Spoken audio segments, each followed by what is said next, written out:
ದೇವಸ್ಥಾನಗಳಿಗೆ ಪುಣ್ಯಕ್ಷೇತ್ರಗಳಿಗೆಲ್ಲ ಹೋಗ್ತೇವಲ್ವ, ಹಾಗೆ ಹೋದಾಗ ಹಣ್ಣು ಕಾಯಿ ಸೇವೆಗಳನ್ನು ಮಾಡಿಸಿದಾಗ ಪ್ರಸಾದ ರೂಪದಲ್ಲಿ ತೆಂಗಿನಕಾಯಿ ಸಿಗ್ತದೆ. ಹಾಗೆ ಒಂದು 2-3 ದೇವಸ್ಥಾನಕ್ಕೆ ಹೋದರೆ ತೆಂಗಿನಕಾಯಿ ರಾಶಿ ಆಗ್ತದೆ. ಅದನ್ನು ಹಾಗೆಯೇ ಹೆಚ್ಚು ದಿನ ಸ್ಟೋರ್ ಮಾಡುವಾಗೂ ಇಲ್ಲ, ಹಾಗೆ ಅಂತ ನಾನ್ ವೆಜ್ಜಿಗೆಲ್ಲ ಹಾಕುವಾಗೂ ಇಲ್ಲ. ಅದಕ್ಕೆ ನಾನು ತುಂಬ ತೆಂಗಿನಕಾಯಿ ಇದೆ ದೇವಸ್ಥಾನಕ್ಕೆಲ್ಲ ಹೋದದ್ದು, ಸೇವೆ ಮಾಡಿಸಿದ್ದು. ಆ ತೆಂಗಿನಕಾಯಿಂದ ಒಂದು ಒಳ್ಳೆ ಬ್ರೇಕ್ಫಾಸ್ಟ್ ಮಾಡಿ ತೆಂಗಿನಕಾಯಿ ಕೂಡ ಮುಗಿಸುವ ಅಂತ ಆ ದೇವಸ್ಥಾನದ ಪ್ರಸಾದದ ತೆಂಗಿನ ಕಾಯಿಯನ್ನು ಅದರಲ್ಲೊಂದು 3 ಗಡಿಯಷ್ಟು ತೆಂಗಿನ ಕಾಯಿಯನ್ನು ತುರಿದಿದ್ದೇನೆ. 3 ಗಡಿ ಅಲ್ಲ, ಇನ್ನೂ ಉಂಟು. ನಾನೊಂದು 3 ಗಡಿಯಷ್ಟು ಇಲ್ಲಿ ತುರಿದಿದ್ದೇನೆ. ಇಲ್ಲಿ ಬೆಳ್ತಿಗೆ ಅಕ್ಕಿಯನ್ನು ಸ್ವಲ್ಪ ನೆನೆ ಹಾಕಿದ್ದೇನೆ. ರೇಷನ್ ಅಕ್ಕಿ ಕೂಡ ಆಗ್ತದೆ. ಈಗ ನೆನೆ ಹಾಕಿದ ಅಕ್ಕಿಯನ್ನು ತೊಳೆದು ತಂದಿದ್ದೇನೆ. ಈಗ ಒಂದು ಮಿಕ್ಸಿ ಜಾರಿಗೆ ಇದನ್ನು ಹಾಕುವ. ನಾನಿಲ್ಲಿ 3 ಗಡಿಯಷ್ಟು ಮಾತ್ರ ಸ್ವಲ್ಪ ಮಾಡೋದಲ್ಲ, ಹಾಗಾಗಿ 3 ಗಡಿ. ಜಾಸ್ತಿ ಮಾಡೋದಾದರೆ ಜಾಸ್ತಿ ಹಾಕ್ಬೋದು. 3 ಗಡಿ ಎಲ್ಲ ಇದಕ್ಕೆ ಅಲ್ಲ. ಈಗ ಇದಕ್ಕೆ ಒಂದು ಗಡಿಯಷ್ಟು, 1 ಗಡಿ ಇದಿಷ್ಟು 1 ಗಡಿಯಷ್ಟು ತೆಂಗಿನ ಕಾಯಿಯನ್ನು ಹಾಕ್ತಾ ಇದ್ದೇನೆ, ತೆಂಗಿನ ತುರಿಯನ್ನು.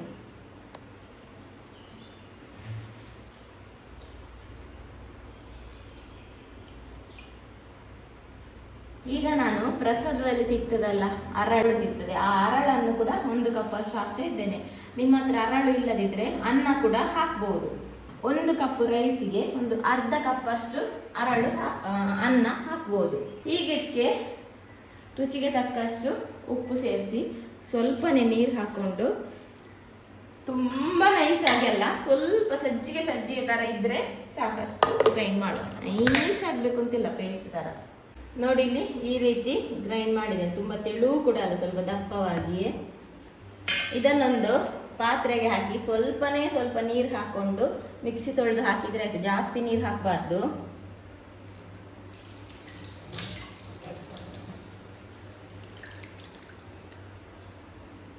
ನೋಡಿ ಸ್ವಲ್ಪನೇ ನೀರು ಹಾಕಿದ್ದೇನೆ. ಈಗ ಚೆನ್ನಾಗಿ ಕೈಯಲ್ಲೇ ಈ ರೀತಿ ಹೊಡಿತಾ ಮಿಕ್ಸ್ ಮಾಡಬೇಕು. ಸ್ವಲ್ಪ ಇದನ್ನು ಸರಿಯಾಗಿ ಈ ರೀತಿ ಕಲಡಿಸಬೇಕು.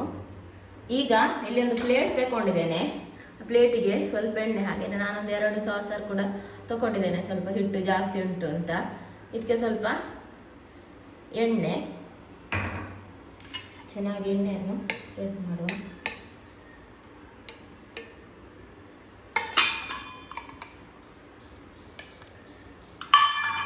ಈಗ ಈ ಹಿಟ್ಟನ್ನು ಇದಕ್ಕೆ ಹಾಕುವ. ನಾನು ತುಂಬ ದಪ್ಪ ಬೇಡ ಅಂತ ಸ್ವಲ್ಪ ಸಾಸರಿಗೂ ಎಣ್ಣೆ ಹಚ್ಚಿದ್ದು. ದಪ್ಪ ಹಾಕ್ಬೋದು, 2 ಪ್ಲೇಟಲ್ಲಿ ಕೂಡ ಹಾಕ್ಬೋದು.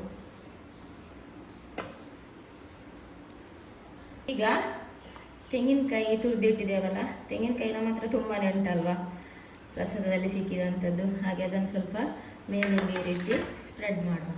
ತೆಂಗಿನಕಾಯಿ ಕಡಿಮೆ ಇದ್ದವರು ಇದು ಹಾಕದಿದ್ರೂ ಆಗ್ತದೆ ಆಯಿತಾ. ನಾನಿಲ್ಲಿ ಜಾಸ್ತಿ ಉಂಟಲ್ಲ, ಇದು ಹಾಕಿದ್ರೆ ಮತ್ತೆ ನೋಡ್ಲಿಕ್ಕೂ ಚೆಂದ ಕಾಣ್ತದೆ, ರುಚಿ ಕೂಡ ತುಂಬ ಸೂಪರ್ ಆಗಿರ್ತದೆ. ಅದಕ್ಕೆ ಹಾಕದಿದ್ರೂ ನಡೀತದೆ. ನನಗೆ ಸಾಸರಿಗೆ ಹಾಕುದಿಲ್ಲ. ಇಲ್ಲಿ ಇಡ್ಲಿ ಪಾತ್ರೆಯಲ್ಲಿ ನೀರು ಬಿಸಿಯಾಗಿ ಇಟ್ಟಿದ್ದೇನೆ, ಒಳ್ಳೆ ಬಿಸಿಯಾಗಿದೆ. ನಂತರ ನಾವಿಲ್ಲಿ ಹಾಕಿಟ್ಟಂತ ಹಿಟ್ಟು ಉಂಟಲ್ಲ ಅದನ್ನು ಇದರಲ್ಲಿ ಇಡುವ. ಒಂದು 15ರಿಂದ 20 ನಿಮಿಷ ಇದನ್ನು ಹೈ ಫ್ಲೇಮಲ್ಲಿ ಬೇಯಿಸಿದ್ರೆ ಆಯಿತು. ತುಂಬ ದಪ್ಪ ಹಾಕಿದರೆ 20 ನಿಮಿಷ, ಸ್ವಲ್ಪ ತೆಳುವಾಗಿ ಹಾಕಿದ್ರೆ ಒಂದು 15 ನಿಮಿಷದಲ್ಲಿ ಇದು ಬೇಯ್ತದೆ. ಇದಕ್ಕೆ ತೆಂಗಿನಕಾಯಿ ಮಾತ್ರ ಉಂಟಲ್ಲ ತುಂಬ. ಈಗ ಇದಕ್ಕೆ ಒಂದು ಸಿಂಪಲ್ ಆದ ಚಟ್ನಿ ಮಾಡುವ. ಇದಕ್ಕೆ ಸಿಂಪಲ್ ಚಟ್ನಿಯೇ ಒಳ್ಳೆಯದಾಗೋದು. ಮಾಡ್ಬೋದು ಯಾವುದೇ, ಆದರೆ ಸಿಂಪಲ್ ಚಟ್ನಿ ತುಂಬ ಸೂಪರ್ ಆಗ್ತದೆ. ಸ್ವಲ್ಪ ಮಂದವಾಗಿ ದಪ್ಪ ಚಟ್ನಿ ಮಾಡಬೇಕು. ಅದಕ್ಕೆ ನಾನಿಲ್ಲಿ ತೆಂಗಿನಕಾಯನ್ನು ಸ್ವಲ್ಪ ಜಾಸ್ತಿಯೇ ಹಾಕ್ತಾ ಇದ್ದೇನೆ. ಒಂಚೂರೇ ಚೂರು ಹುಳಿ, ಹೇಳಿದಲ್ಲ ತುಂಬ ಸಿಂಪಲ್ ಚಟ್ನಿ ಅಂತ, ಸ್ವಲ್ಪನೇ ಹುಳಿ, ಹಾಗೆಯೇ 1 ಎಸಳು ಬೆಳ್ಳುಳ್ಳಿ, ರುಚಿಗೆ ತಕ್ಕಷ್ಟು ಉಪ್ಪು, ಹಾಗೆಯೇ ಕಾಯಿ ಮೆಣಸು ಅಷ್ಟೊಂದು ಖಾರ ಇಲ್ಲ, ಹಾಗಾಗಿ ಸ್ವಲ್ಪ ಜಾಸ್ತಿಯೇ ಹಾಕ್ತಾ ಇದ್ದೇನೆ. ಇನ್ನು ಇದನ್ನು ನೈಸಾಗಿ ಗ್ರೈಂಡ್ ಮಾಡಬೇಕು. ಚಟ್ನಿ ತುಂಬ ದಪ್ಪವಾಗಿ ಇಡಬೇಕು. ಈಗ 15 ನಿಮಿಷ ಆಯಿತು ನೋಡಿ, ನಾನು ಚೆಕ್ ಮಾಡಿದ್ದೇನೆ, ಬೆಂದಿದೆ ನೋಡಿ. ಈಗ ಸಾಕು, ಗ್ಯಾಸ್ ಆಫ್ ಮಾಡುವ. ಸೂಪರ್ ರುಚಿಯಾದ ತಿಂಡಿ ರೆಡಿ ಆಯ್ತು. ಸ್ವಲ್ಪ ತಣ್ಣಗೆ ಆದರೆ ನಮಗೆ ಕಟ್ ಮಾಡಲಿಕ್ಕೆ ಸ್ವಲ್ಪ ಈಸಿ ಆಗ್ತದೆ. ಸ್ವಲ್ಪ ಬಿಸಿ ಉಂಟು, ನಾನೀಗ ಬಿಸಿಯಲ್ಲೇ ಕಟ್ ಮಾಡ್ತಿದ್ದೇನೆ. ಯಾವ ಸೈಜಿಗೆ ಬೇಕು ಆ ಸೈಜ್ ಕಟ್ ಮಾಡಿದರೆ ಆಯಿತು.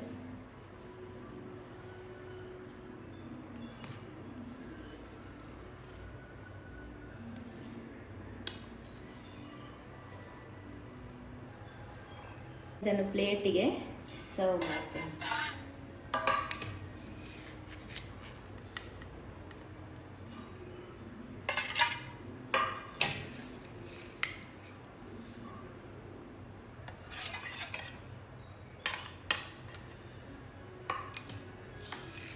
ಚಟ್ನಿಗೊಂದು ಒಗ್ಗರಣೆ ಕೊಟ್ಟಿದ್ದೇನೆ. ನಾನಿಲ್ಲಿ ಸಾಸಿವೆ, ಬೆಳ್ಳುಳ್ಳಿ, ಕರಿಬೇವು ಹಾಕಿ ಒಗ್ಗರಣೆ ಕೊಟ್ಟಿದ್ದೇನೆ. ಯಾವುದು ಕೂಡ ಒಗ್ಗರಣೆ ಕೊಡ್ಬೋದು, ಒಗ್ಗರಣೆ ಒಂದು ಕೊಡಲೇಬೇಕು, ತುಂಬ ಪರಿಮಳ ಆಗ್ತದೆ ಚಟ್ನಿ. ನೋಡಿ ಇಷ್ಟು ಮಂದವಾಗಿ ಚಟ್ನಿ ಇಟ್ಟಿದ್ದೇನೆ ನಾನು.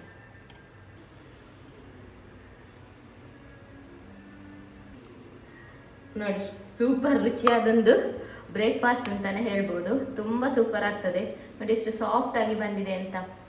ಅನ್ನ ಸ್ವಲ್ಪ ಜಾಸ್ತಿ ಹಾಕಿದರೆ ಇನ್ನೂ ಕೂಡ ಸಾಫ್ಟ್ ಆಗ್ತದೆ, ಹಾಗಂತ ಜಾಸ್ತಿ ಹಾಕಬೇಡ, ತುಂಬ ಸಾಫ್ಟ್ ಆದರೆ ಅಷ್ಟೊಂದು ಒಳ್ಳೆಯದಾಗ್ತದೆ. ಸ್ವಲ್ಪ ಆದರೆ ಈ ರೀತಿ ಗಟ್ಟಿ ಇಡಬೇಕು. ಹಾಗೆಯೇ ನೋಡಿ ಇಲ್ಲಿ ಇದು ಕಪ್ಪಲ್ಲಿ ಮಾಡಿದಂಥದ್ದು. ಇದನ್ನು ಇಡಿಯಾಗಿ ಬೇಕಾದರೂ ಹೆಬ್ಬಿಸ್ಬೋದು, ಪೀಸ್ ಬೇಕಾದರೂ ಮಾಡ್ಬೋದು. ಇದು ಮೇಲಿಂದ ತೆಂಗಿನಕಾಯಿ ಹಾಕೋದು. ನೋಡಿ ಸಿಂಪಲ್ ಕಾಣ್ತದಲ್ಲ ಹಾಕದಿದ್ರೆ.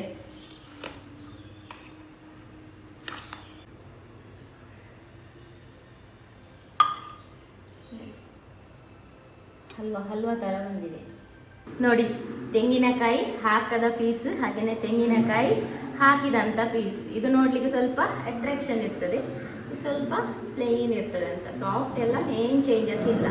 ಒಟ್ಟಾರೆ ರುಚಿಯಾದ ತಿಂಡಿ ಅಂತಲೇ ಹೇಳ್ಬೋದು.